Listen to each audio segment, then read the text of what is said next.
Writer's block can be terrifying. You look at a blank screen or blank piece of paper and you wonder where your brain's gone. It can really hold you up when you're trying to write under pressure or when you have lots of writing to do. Creative writers do all sorts of amazing things to fix writer's block, but those of us who are writing academically have just a few quick fixes that we know work, and I wanted to share some of those with you. However hard it is, the first thing you need to do is just not panic.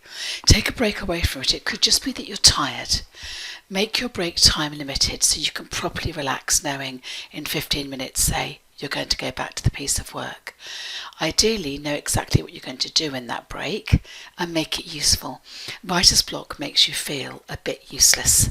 So if you can feel after 15 minutes, I've cleared a few emails, then you've done something that feels like you're making progress with your day, even if you have writer's block. Once you've done that, there are several things that you can think about. Some of these will work better for you than others. The first thing is to know, how long can you write? The way to do this is take a regular task, a rather repetitive, perhaps slightly tedious task that you have to do. So reading through a certain number of notes, or maybe looking at a journal article, or writing out some notes or something, and just clock, how much can I do in 20 minutes? Make a note of it.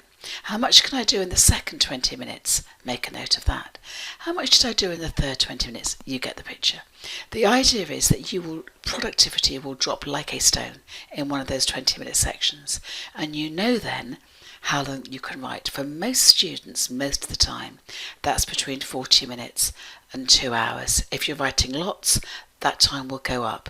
If you haven't written anything for a while, the time will go down. So just see what's your optimum time. Don't listen to what anybody else tells you about they can write for 8 hours straight without a break.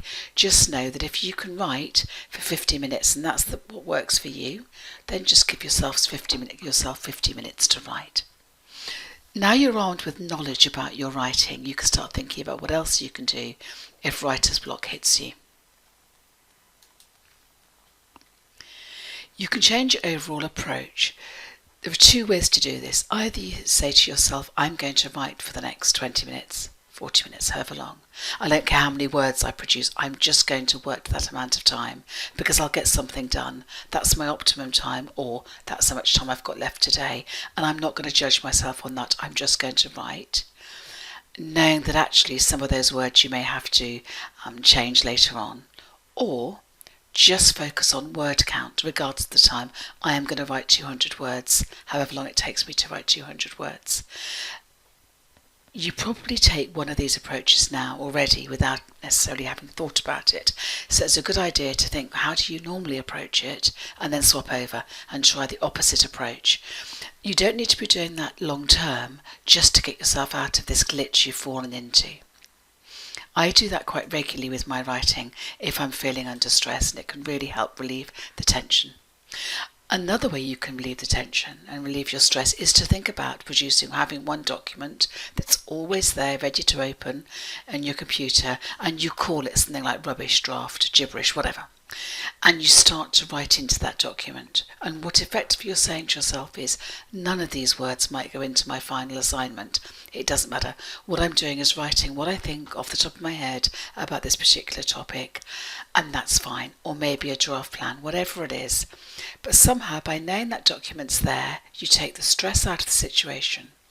And then you write and you stop and you go away. When you come back later that day or the next day, whenever, you'll often find that actually you've written really quite well, better than you would have thought.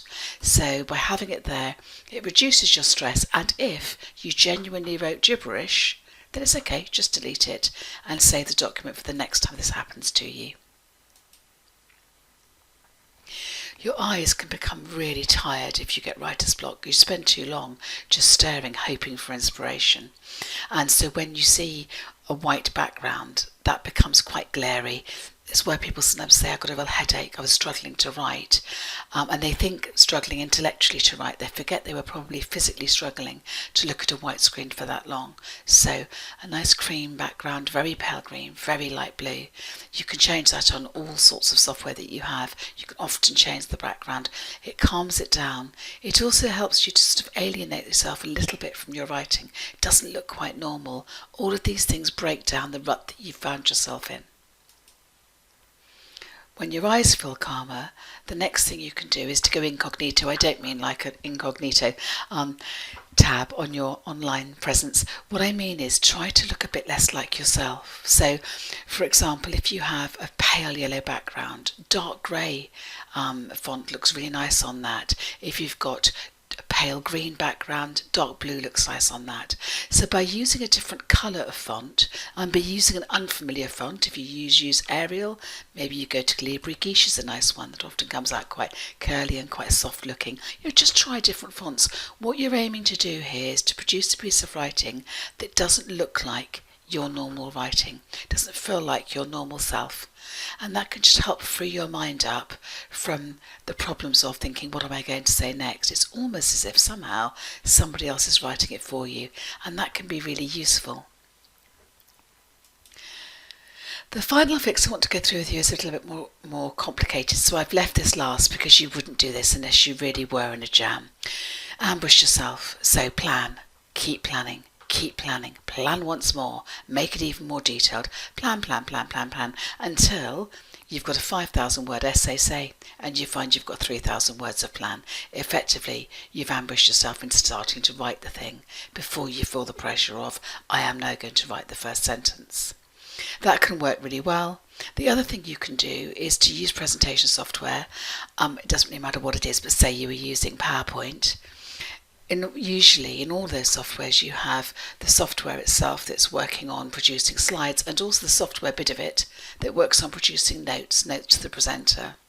So you make the presentation and then you look at it on your screen and you write notes to yourself. If I was presenting on this, what would I say for this screen?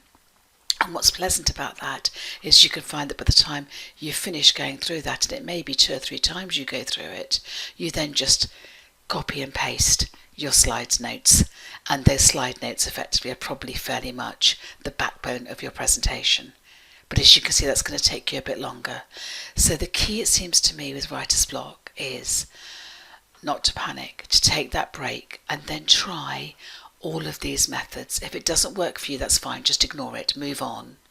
But try them in this order, so you're trying the really easy fixes first and then moving through to the slightly more lengthy fix at the end on that last fix. I hope you find this useful.